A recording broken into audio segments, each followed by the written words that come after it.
You know, it's pretty frustrating when you dig into the numbers and realize just how little some of the biggest gas and oil companies are contributing in taxes here in Australia. We're talking about billions of dollars in income, and yet their tax contributions are almost non-existent. So I want to break that down for you. So there's this group called the Australian Petroleum Production and Exploration Association. Some of their biggest members think companies like Chevron and ExxonMobil haven't paid any income tax for at least the past 7 years, even though they pulled in a combined $138 billion from their operations here.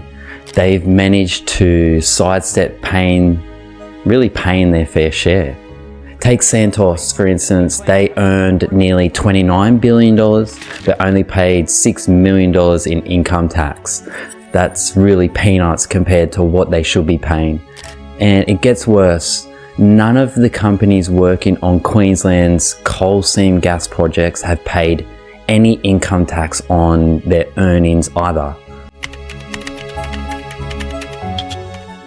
Now, there's this tax called the Petroleum Resource Rent Tax. It was supposed to make sure that when these companies make big profits, they pay a decent amount back to Australia. The idea was that once companies covered their exploration and development costs, they'd start paying this tax on their excess profits. Sounds fair, right? But the reality is much messier. The PIRT has these crazy complex rules that allow companies to defer their tax payments for years. They can carry forward their exploration costs with really generous uplift rates, which means they can keep pushing off their tax bills.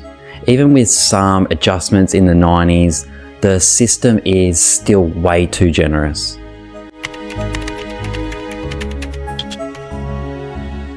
So what does this mean for us? Well, in 2018-19 financial year, the entire oil and gas industry paid just $1.7 billion in income tax on 110 billions of income.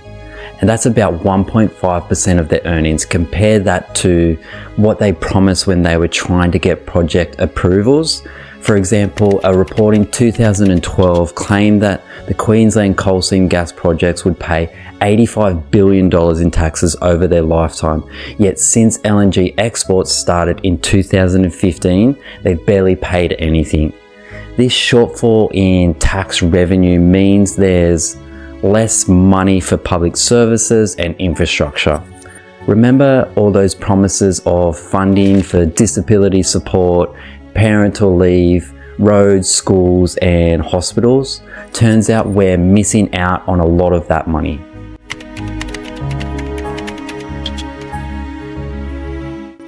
Here's another kicker. While we're getting shortchanged, gas prices have shot up worldwide, meaning companies like Shell and BP are making record profits.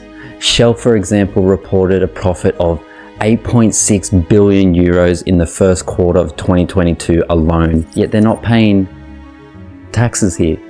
And it's not just about the money. These companies are also causing significant environmental impacts.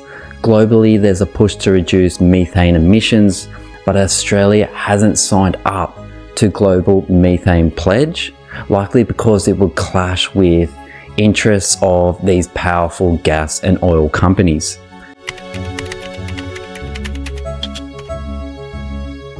So, what can we do about it? There's a growing call for a major overhaul of the resource rent tax and other tax rules. Even the Treasurer, Jim Chalmers, has said that the current system needs fixing. We need to tighten the rules to make sure these companies start paying their fair share. To put it simply, we need a tax system that works for everyone, not just for these massive corporations. It's about making sure that Australia benefits from its natural resources, funding the services and infrastructure we all rely on. Without these reforms, we're just handing over our resources to foreign-owned companies while getting very little in return. In the end, it's clear that Australia's tax system needs a serious update.